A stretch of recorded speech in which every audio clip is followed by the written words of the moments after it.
প্ৰধানমন্ত্ৰী আৱাস যোজনা চৰকাৰী বিপিএল ঘৰৰ আৰু এটা নিউ আপডেট লৈ আহিছোঁ।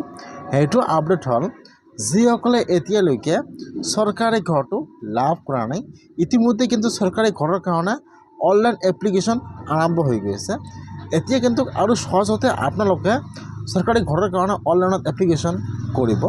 মাত্ৰ লাগিব আধাৰ কাৰ্ড হ'লে কিন্তু আপোনালোকে এইবাৰ চৰকাৰী ঘৰৰ কাৰণে এপ্লিকেশ্যন কৰিব পাৰিব। এটা কিন্তু নিউ এপ আহি গৈছে। আপোনালোকে এপৰ জৰিয়তে আপোনাৰ ঘৰটো কেনেকুৱা এটা খালি ফটো তুলিব আৰু তাত আপোনাৰ আধাৰ কাৰ্ড নম্বৰটো বহাই দিব। বহাই দি আপোনালোকে অতি সহজে এপ্লাই কৰিব পাৰিব। যিসকলে এতিয়ালৈকে চৰকাৰী ঘৰটো লাভ কৰা নাই, যিহেতু ইতিমধ্যে চৰকাৰী ঘৰৰ কাৰণে অনলাইন এপ্লিকেশ্যন আৰম্ভ হৈ গৈছে।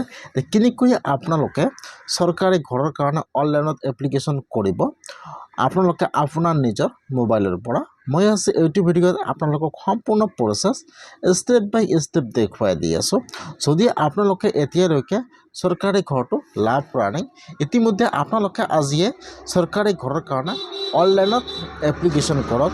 এপ্লিকেশ্যন কৰিবলৈ আপোনাৰ ডকুমেণ্ট লাগিব অনলি আধাৰ কাৰ্ড, একাউণ্ট আৰু আপোনাৰ এটা চেল্ফি বা আপোনাৰ এটা ফটো লাগিব। আপোনাৰ ঘৰটো কেনেকুৱা আপোনালোকে ফাৰ্ষ্ট এটা চেল্ফি ফটো উঠি ৰাখি দিব যে মোৰ ঘৰটো এনেকুৱা, মই এতিয়ালৈকে চৰকাৰী ঘৰটো লাভ কৰা নাই। এটা কিন্তু এপ আহি গৈছে। কেনেকৈ আপোনালোকে আবেদন কৰিব ইয়াত চাব, ইয়াত চাইটত দিয়া আছে সাৰ্ভে 24। এতিয়া আপোনালোকে ফাৰ্ষ্ট এইটো এপ ডাউনলোড কৰিব লাগিব। ইয়াত চাব দি আছে download the app of survey register PMAYG house. এতিয়া আপোনালোকে ফাৰ্ষ্ট এইটো এপ ডাউনলোড কৰি ইনষ্টল কৰি লৈ ল'ব। তাৰপিছত আপোনালোকে ফাৰ্ষ্ট এপটো অ'পেন কৰিব। ফাৰ্ষ্ট ইয়াত অপশ্যন আহি যাব। এতিয়া আপোনালোকে ফাৰ্ষ্ট এপটো লগ ইন কৰিব। তাৰপিছত যিটো আপোনাৰ আধাৰ কাৰ্ড আছে, ইয়াত আপোনাৰ আধাৰ কাৰ্ড নম্বৰটো বহাই দিব, OTP বহাই দিব, যিটো আপোনাৰ আধাৰ কাৰ্ড ডিটেইলছ ইয়াত সকলো আহি যাব।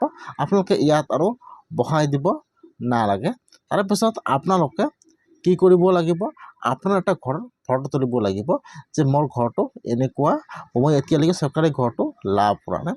আপোনালোকে ইয়াত ফটোটো আপলোড কৰি দি দিব, নহ'লে কিন্তু ইয়াত আপোনাৰ এপ্লিকেশ্যনটো ছাবমিট হৈ যাব। তাৰপিছত অফিচাৰ লোক আপোনাৰ ঘৰত আহিব, আপোনাৰ জিঅ'টেক কৰিব, আপোনাৰ ঘৰৰ ফটো তুলিব, আপোনাৰ নামটো ভেৰিফিকেশ্যন কৰিব, আপোনাৰ সকলো ডকুমেণ্ট জমা ল'ব। তাৰপিছত আপোনালোকে ডাইৰেক্ট একাউণ্টত চৰকাৰী ঘৰৰ পইচাটো লাভ কৰিব। বহুতে কিন্তু এতিয়াও নাজানে যেনেকৈ আবেদন কৰিব লাগে, কেনেকৈ আপোনালোকে অনলাইনত এপ ডাউনলোড কৰিব বা আবেদন কৰিব, সেইটো প্ৰচেছ নেক্সট ভিডিঅ'ত দেখুৱাই দিম।